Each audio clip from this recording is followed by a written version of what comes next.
आप देख रहे हैं सिरसनिया न्यूज, आवाज बहुजन समाज की।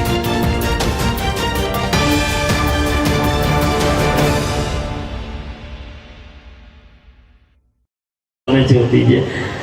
अब मैं आग्रह करना चाहूँगा, हमारे बीच उपस्थित हैं भारतीय मूल निवासी सांस्कृतिक मंच के प्रदेश अध्यक्ष, जिनके सानिध्य में हुए पीड़ित बिहार में कार्यक्रम चल रहा है, प्रदेश अध्यक्ष डॉक्टर राम नरेश सिंह यादव जी।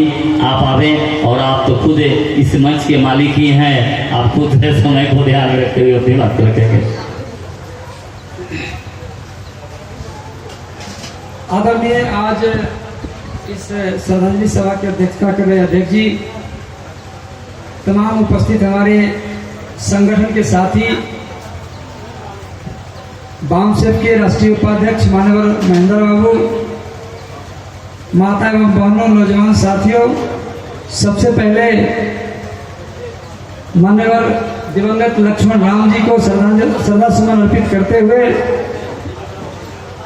अपने महापुरुष महावीर राम सिसोदिया जी, बगल में जिनका घर है, उनको भी श्रद्धा सुमन अर्पित करते हैं आज इस मंच से, क्योंकि उन लोगों के आंदोलन की वजह से ही, उन लोगों के संघर्ष की वजह से ही आज हमारा समाज आगे जागृत हो रहा है और धीरे धीरे ब्राह्मणवाद के चंगुल से मुक्त होता जा रहा है। ऐसा मुझे पूरा विश्वास है कि एक दिन ऐसा आएगा कि हम सब लोग उस गुलामी से मुक्त हो जाएंगे, जिस तरीके से हम लोग अपनी लड़ाई को आगे बढ़ा रहे हैं। साथियों, बहुत सारी बातें हो गई है, मैं उन बातों को नहीं दोहराते हुए 10 मिनट हम समय लेंगे, ज़्यादा नहीं। कुछ ऐतिहासिक बात हम आपसे करेंगे कि थोड़ा हमारे लोगों का ब्रेन क्लियर हो जाए, दिमाग साफ हो जाए। थोड़ा सा आप लोग अपने दिमाग को साफ कर लीजिए और उन्हीं बातों के आधार पर आगे की लड़ाई को हम लोग लड़ पाएंगे। जब तक हमारे अपने लोगों के दिमाग में कंफ्यूजन रहेगा, तब तक हम अपनी लड़ाई को जीत नहीं सकते हैं। इसलिए आज जो मैं जो बातें रखूंगा वो आपके ब्रेन को पूरे तरीके से क्लियर करने के लिए, साफ करने के लिए रखूंगा। थोड़ी देर के लिए आप लोग शांतिपूर्वक अगर बात को सुन सकें तो आप समझ पाएंगे कि पूरी लड़ाई क्या है, ये पूरा आंदोलन क्या है, ये क्यों ऐसा हम लोग कर रहे हैं। साथियों, हम सब लोग बात करते हैं 4000 साल से हम गुलाम है, बात करते हैं ना कि 4000 साल से हम गुलाम है। नहीं, 4000 साल से हम गुलाम नहीं है। इसको समझने की जरूरत है, पूरे तरीके से आप समझ लीजिए। आज 10 मिनट में हम पूरा क्लियर करेंगे आपको। 4000 साल से हम गुलाम नहीं है, हम कब से गुलाम है ये जान लीजिए ठीक से, उसके बाद ही लड़ाई मजबूत हो पाएगी। इससे पूरा क्लियर हो जाएगा कैसे हमको हिंदू बनाया, कैसे हमें गुलाम बनाया। साथियों, अभी तक हम बात करते हैं सिंधु घाटी सभ्यता की, बात करते हैं कि आर्यों ने इस देश पर आक्रमण किया, सिंधु घाटी सभ्यता को बर्बाद किया। मैं आपको बताना चाहता हूं कि इस देश में ये गौतम बुद्ध 28वें बुद्ध हैं। इसके पहले 27 बुद्ध हुए। बुद्ध मतलब जो बुद्धत्व को प्राप्त व्यक्ति हो, जो पूरे दुनिया को ज्ञान देता हो, मानवता की ज्ञान दिया हो। तो आप जब हिसाब बैठाएंगे, देखिए कैलकुलेशन करके देख लीजिए, 28 बुद्ध, और जैसा कि हम लोग देखे हैं कि हमारे जो गौतम बुद्ध थे, जब वो घर से निकले 29 साल की उम्र में, तो 5-6 साल तक उन्होंने ज्ञान अर्जन किया और फिर उन्होंने 45 साल तक अपने जीवन में पूरे दुनिया में अपने विचार को, और भारत से लेकर के भारत के बाहर तक अपने विचार को 45 साल तक फैलाया। अगर इसको एवरेज 50 साल माना जाए तो 28 में 50 से गुना कर दीजिए। देखिए, पूरा साफ हो लीजिए, एकदम कोई भ्रम में मत रहिए। 28 से 50 में अगर गुना करते हैं तो 1400 साल होता है ना। उस 1400 साल में 600 साल जोड़ दीजिए। क्यों? ईसा संवत 563 में हमारे ये बुद्ध आए थे, जो अंतिम बुद्ध जो है, 28वें बुद्ध जिनको कहते हैं। तो 14 में 6 जोड़ते हैं तो कितना होता है? 20। 2000 साल और इधर कितना साल होता है? 2000 साल। अभी 2022 है तो इसको 2000 साल मान लीजिए। हम लोग बोलते हैं ना कि 4000 साल से गुलाम नहीं, 4000 साल गुलाम नहीं थे। ये अब सीधे ये 28वें जो बुद्ध थे, जो पहला बुद्ध थे, उनकी अगर बात की जाए तो वो सीधे जाके सिंधु घाटी सभ्यता में हम पहुंचते हैं कि नहीं पहुंचते? क्योंकि सिंधु घाटी सभ्यता 4000 साल पुरानी सभ्यता थी, जो आज पता चल चुका है, जांच से परखा गया है, उसको टेस्ट किया गया है, तो पता चल गया कि हम 4000 साल पहले इस देश में सिंधु घाटी सभ्यता थी। मतलब 4000 पहले जो सिंधु घाटी सभ्यता थी वो बौद्धों की सभ्यता थी। इतना उन्नत सभ्यता बौद्धों की सभ्यता थी। और उस सभ्यता और संस्कृति में ब्राह्मणों ने आक्रमण नहीं किया। आप सोचिए, दिमाग लगाइए, अगर आक्रमण करता, मान लीजिए कि यहाँ पर हम 100 लोग बैठे हुए, अगर कोई 10 आदमी आके और चाहे कि हम इनके ऊपर आक्रमण करें तो क्या वो बच के चला जाएगा? क्या सोचने वाली बात है, बच के नहीं जा सकता। और वो जो आए थे बाहर से, तो जो हमारी सभ्यता और संस्कृति थी, तो वहाँ हजारों में लोग, लाखों में लोग बसे जाएंगे उस सभ्यता संस्कृति में। तो वो 20, 25, 50 की संख्या में आया होगा और आके उनके ऊपर आक्रमण कर दिया होगा? नहीं, वो घुसपैठिए के रूप में आए हैं। वो वहां पर धीरे धीरे आए हैं, 10 संख्या में, 5 की संख्या में, 20 की संख्या में आए हैं, और वो धीरे धीरे हमारे उस संस्कृति, सभ्यता संस्कृति में घुसपैठ किया। और जब घुसपैठ किया तो जगह जगह पर उनका विरोध भी हुआ। जब जब वो अपना सर उठाए, विरोध हुआ। वो धीरे धीरे अपना पैर, गांव में एक कहावत है कि पहले बैठे दे तो पैर फैलावे दे, फिर सूते दे। तो साथियों, एक शब्द में मैं समझाने का कोशिश कर रहा हूं। उन्होंने पहले बैठा आके जगह जगह पर अपना जगह बनाया, फिर धीरे धीरे अपना पैर फैलाया, और धीरे धीरे टाइम टू टाइम ये अपने आप को वहां पर सो गए, बोले लेट गए, मतलब पूरे तरीके से फैल गए। इस तरह से हमारी सभ्यता और संस्कृति को बर्बाद किया। और आपको मैं बताना चाहता हूं कि ये चीज चलता रहा, क्रांति और प्रतिक्रांति चलता रहा 2000 साल तक। इसमें जो जितने भी बुद्ध हुए, उन सब लोगों ने वो प्रतिक्रांति और क्रांति की। जो क्रांति हुई उसके विपरीत प्रतिक्रांति हुई, और इस तरह से वो पूर्ण रूप में जो सफल हुआ, वो तब सफल हुआ जब राजा वीरभद्र की हत्या करके वो पूर्ण रूप में सफल हुआ ब्राह्मणी षड्यंत्र, ब्राह्मणी राज्य को कायम करने में। और वहां से गीता, रामायण, महाभारत, संस्कृत, हिंदू, फलाना ठिकाना, सब की शुरुआत उसके बाद की है, उसके पहले की नहीं है। आप उनसे पूछेगा तो कहता है कि हम हिंदू सनातन धर्म, सनातन हम बहुत लोग हैं। बुद्ध की सभ्यता सनातन सभ्यता है, प्राकृतिक सभ्यता है। आप बौद्धिस्ट थे, आप बुद्धिस्ट होने नहीं जा रहे हैं, आप कोई धर्म परिवर्तन करने नहीं जा रहे हैं। अगर आप आज बुद्ध को मानने जा रहे हैं, मतलब आप अपनी खोई हुई सभ्यता और संस्कृति को फिर से लाने जा रहे हैं। आप बौद्धिस्ट थे, आप कभी हिंदू नहीं थे, कभी कुछ भी नहीं थे, आप प्राकृतिक पूजक थे, आप बौद्धों की सभ्यता के मानने वाले लोग थे, बौद्ध सभ्यता के लोग थे। ये क्लियर कर दिया। अब उसके बाद आइए, क्योंकि देखिए ये मैं इसलिए बता रहा हूं कि ये जो है ना, ये जो गुलामी है, आपकी एक परत की गुलामी नहीं है। आप एक परत उठाएंगे तो पता चलेगा कि नीचे भी एक परत है। सांस्कृतिक रूप से, साहित्यिक रूप से, शब्दों के जाल में, उसके बाद आप ऐतिहासिक रूप से, आप सामाजिक रूप से, हर तरीके से आपको गुलाम बनाया है। एक लेयर में गुलाम नहीं बनाया है, एक लेयर हटा देंगे और साफ हो जाएगा। ये लेयर बाय लेयर है, इस लेयर को धीरे धीरे हटाना पड़ेगा। इसीलिए मैं ये बात रखा हूं, साफ कर लीजिए।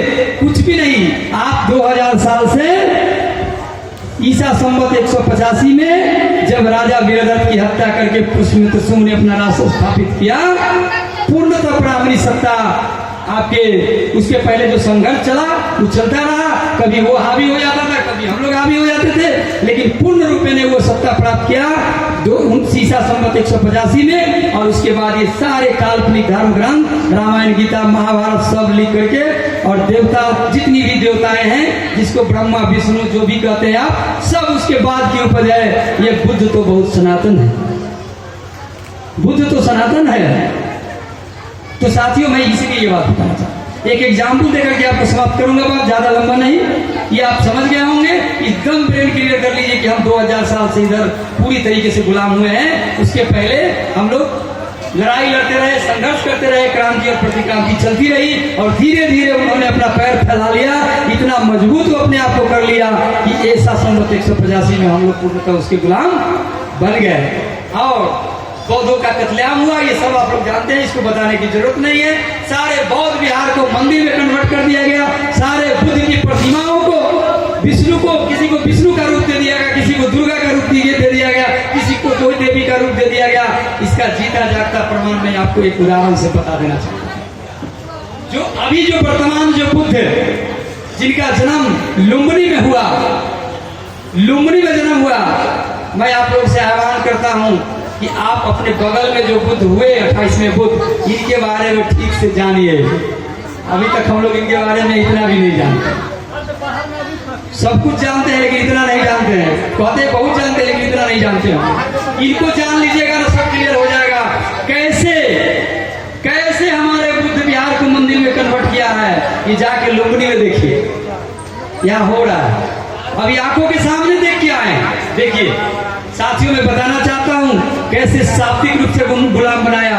हम लोगों को आज तक पढ़ाया गया कि बुद्ध का बचपन का नाम क्या था, क्या नाम था? सिद्धार्थ। सिद्धार्थ। अच्छा बताइए, हम लोग सोचते नहीं है, सोचने के लिए मैं ये बात बता रहा हूं, आप लोग चिंतन कीजिएगा। सिद्धार्थ शब्द संस्कृत शब्द है और उसकी संस्कृत की उत्पत्ति नहीं हुई थी जब इस धरती पर बुद्ध आए थे। 563 ईसा पूर्व में संस्कृत था नहीं, तो सिद्धार्थ शब्द नहीं था, तो सिद्धार्थ नाम कैसे पड़ा उनका? आप लोग गंभीर हो गए होंगे, सोच में पड़ गया ना। सोचने वाली बात ही है, इसीलिए मैं आपको बता रहा हूं, ये गंभीर बात है इसीलिए बता रहा हूं। सिद्धार्थ शब्द ही नहीं था, उनकी माता का नाम महामाया, महामाया संस्कृत शब्द है, जाके डिक्शनरी में देख लीजिएगा। संस्कृत था ही नहीं, महामाया शब्द भी नहीं था, फिर महामाया उनका नाम कैसे पड़ा?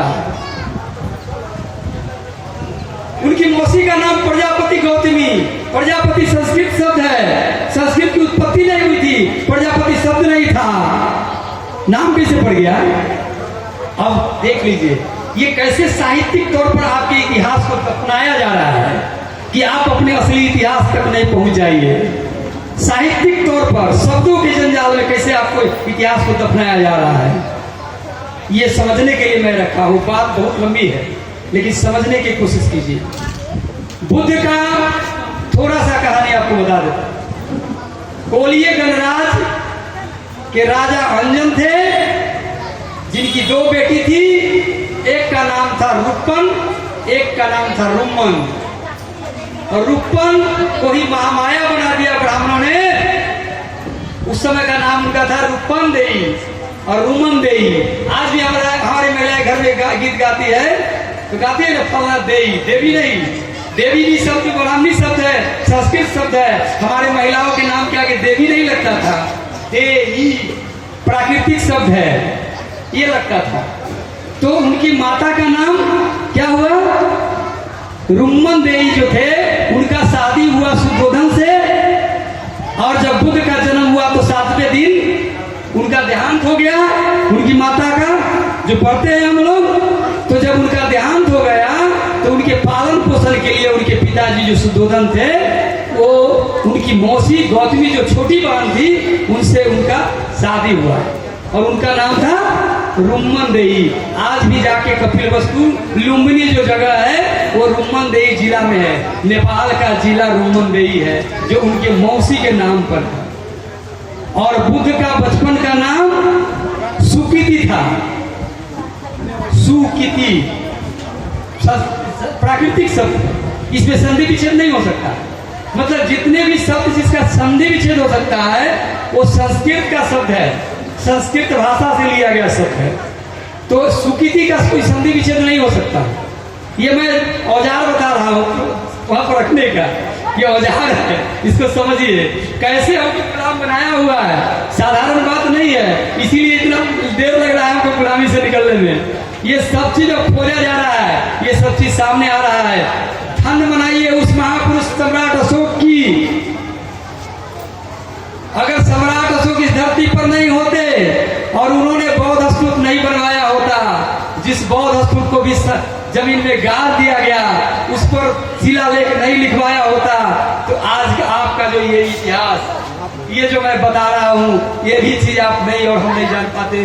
अभी तक तो नहीं जानते, अभी तक तो नहीं जानते हैं। ये पढ़ा जा चुका है और ये चीज आपके सामने अब आने वाला है। ये किताब के रूप में भी आने वाला है।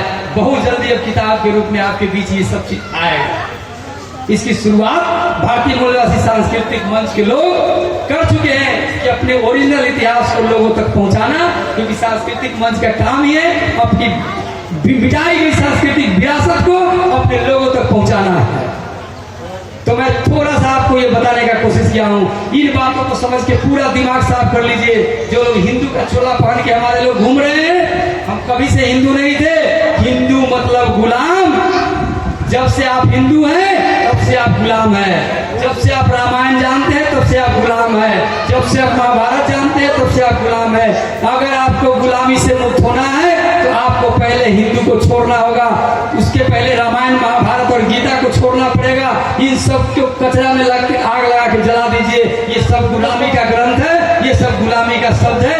एक यही कह करके मैं अपनी बात समाप्त करता हूँ। बहुत सारी बातें हैं लेकिन फिर कभी होगा। जय मूलवासी, जय भारत। लक्ष्मण राम जी अमर रहे, महावीर राम सिसोदिया जैसे महापुरुष अमर रहे। जय भारत, जय मूलवासी। बहुत बहुत धन्यवाद डॉक्टर नरेश जी, आपने वाकई शोध किया है। मैं इनके बारे में बता दूं, ये जो बोल रहे हैं ये प्रमाणित बात बोल रहे हैं, क्योंकि आज से 2-3 दिन पहले महामाना गौतम बुद्ध जो अभी प्रचारित किया गया है, उनके जन्मस्थली कपिलवस्तु गए और कपिलवस्तु में वहाँ जो इतिहास है अभी भी वहाँ से इन्होंने खंगाल के लाया है। इसलिए वह इतिहास सत्य है जो आज भी कपिलवस्तु में स्थापित है। तो इसलिए मैं अपने साथियों से आग्रह का अध्ययन करने की जरूरत है। जितना आप अध्ययन करेंगे उतनी जानकारी आपको होगी। नहीं तो हम उसके इतिहास को अगर पढ़ेंगे तो हमको बनाने का काम करेगा, अपना असली इतिहास हम नहीं जान पाएंगे। तो हम अब कार्यक्रम को आगे बढ़ाते हुए, हमारे पे लंबी लाइन तो है, वीडियो को लाइक करें, कमेंट्स करें, शेयर करें और चैनल को सब्सक्राइब करें। धन्यवाद।